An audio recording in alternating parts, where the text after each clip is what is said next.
We just got one of the craziest finishes that you'll see on Crossroads Hardpoint. So if you weren't watching, the first scrim of the day was OpTic against New York Subliners, and then after that they played Baby Faze or WestR, whatever you want to call them, but that's the team that just basically smoked everybody through that Challengers tournament over the weekend, and they ran through all of the hardpoints. So just to go through and break this down, I'm just going to show you the last set of rotations here because that's where everything kind of went crazy. But as a whole, I thought OpTic played fairly well against them. So on Crossroads, they went 1-1 with this unbelievable comeback that we're going to see in a moment. On Garrison, they went 2-0. On Moscow, they went 2-0. And on Checkmate, they went 0-3. So Checkmate just really hasn't gone their way. It's probably their worst game mode, which is why they played it a third time after they ran through each of the hard points twice.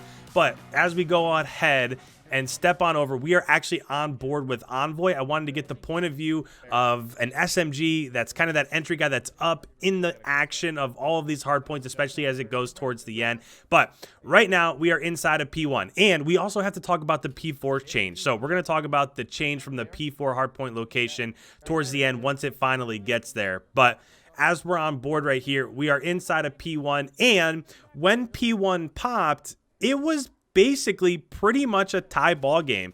I think it was like 179 to 175. So as you saw Envoy right there, he was just trying to sneak around down by ice to get back behind and capture those P2 spawns for rotations here. And he was unsuccessful. He did get caught, and because of that, because of the fact that they threw so many towards the bottom side of the map, they actually ended up giving up like a 30-point lead there, and they were unsuccessful at it. So not only did they fail at flipping, they also didn't get time inside of P1. So now as they try to struggle to get across, this is where things really start to turn. They just, if you can, you know, if it's a tie ball game and you're inside of P1, you have to make the decision of either trying to flip or neutraling. If you know you're not going to get spawns for P2, neutraling the time that your enemies are going to get inside of P2 by getting that time inside of P1. So as you're watching this, sure, they're getting a kill or two, but really, as Envoy comes in, he maybe gets a kill, maybe gets traded, and then as that happens, he ends up dying and spawning back out all the way over towards old P4. But as you see right now, they didn't quite get the last of that time. So as Envoy comes across, this is a really important play. So you'll see right there that he pushed out over towards old P4, and that was just enough to capture these back spawns. So let's go ahead, let's bring this up for the first time today, and just, I know that it seems subtle, but if that doesn't happen, they don't come back whatsoever. So it was inside of P2, and we saw Envoy leave, and as he came over towards jump up by P4 from ice, he came up back, and he actually got a beat on somebody that was over here. He wasn't able to finish this kill, but because he got location right there and all of their enemies were inside of P3 and this guy was inside this storage room here, as that happened, even though he went down, you saw in the kill cam that Scump was able to spawn back here.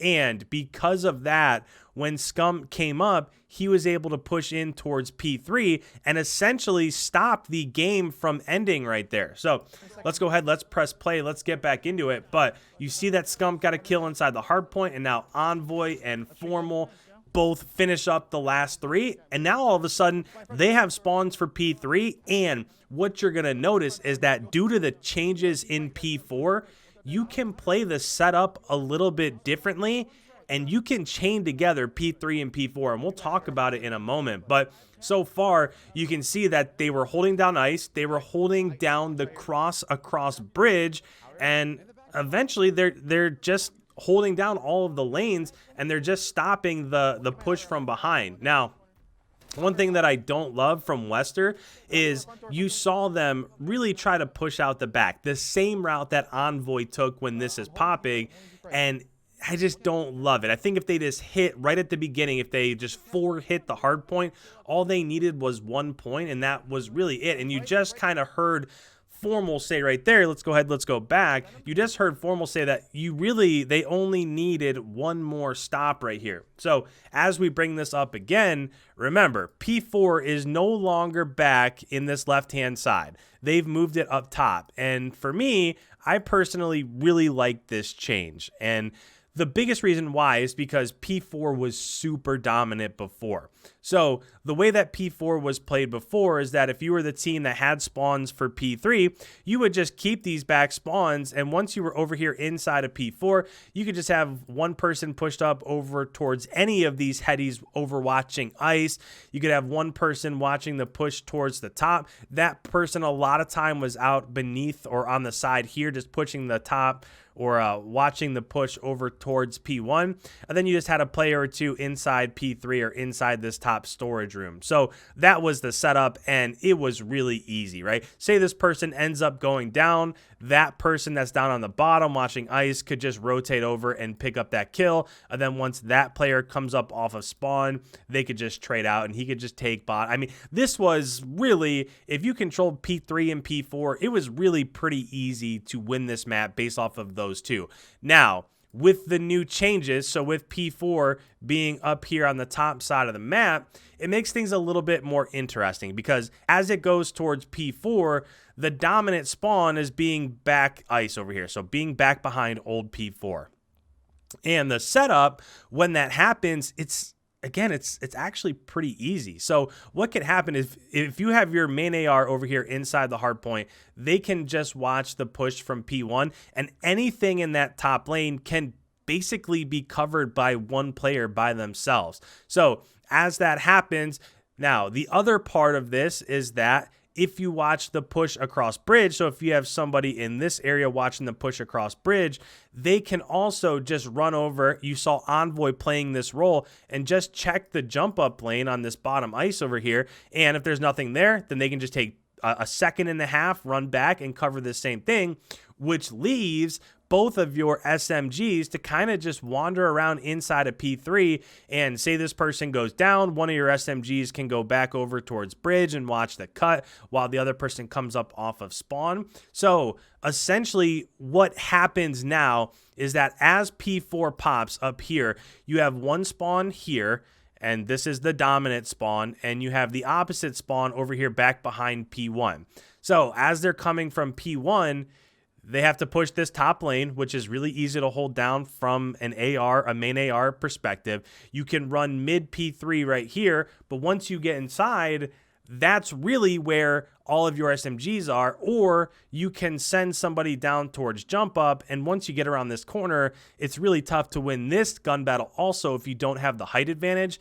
The last thing that you can do, and the thing with this spawn, is that it makes it like a little bit of a backtrack to go back towards P2 and come across the bridge, right? Why do that when by the time you even get to these stairs, you could be inside of P3 and entering those gun battles trying to help your teammates? So really, this makes the rotations from P2 to P3 much more important, and you saw that with Envoy. So Envoy was down here. All he did was just push the jump up, and once he got to the back, Scump spawned behind him. That gave OpTic the spawns for P3, and we saw that they were able to lock down the push from both top and from mid and across bridge, and they were able to just bring it home from there.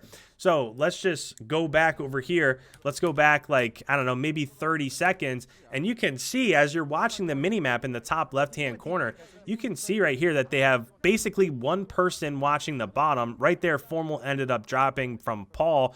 But Envoy's in here basically just watching this by himself. There was one person up top. Gravity was up top. Formal ended up getting the kill on him. Zap ended up trading that out. But even right here, Envoy's just inside the hill. He's one shot. He ends up flipping out there with Scump. And this is where I think they made a mistake. So again, if you're looking at the minimap in the top left-hand corner, as of right now, there are two enemy arrows behind them, right above P3 and back P4.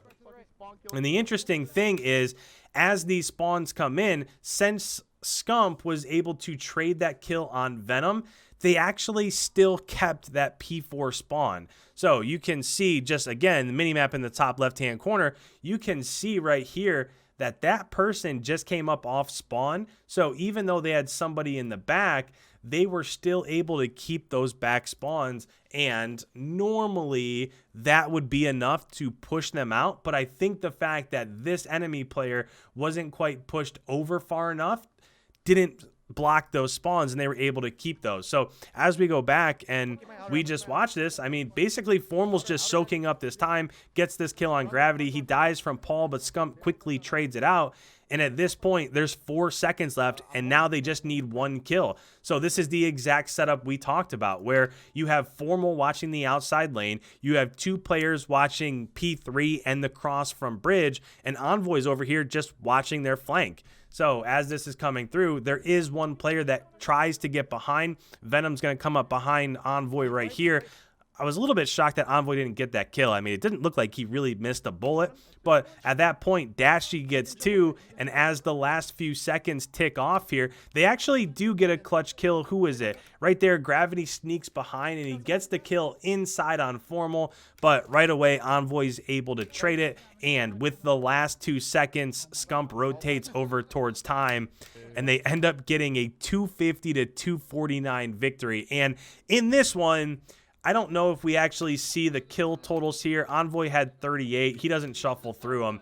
But if you saw that right there, Dashy ended up with like 6,000 damage. So it's pretty often that you see Scump or Formal or Envoy lead them in damage. But when you start to see a 6K damage out of Dashy, now things might be turning around for them a little bit. And that's really what they need to be successful. So if you guys are new around here, you enjoy these sort of breakdowns, especially with the change to P4, make sure you hit that subscribe button. Tomorrow, or as you guys are watching this today, I'm going to be on the Minnesota Rocker podcast,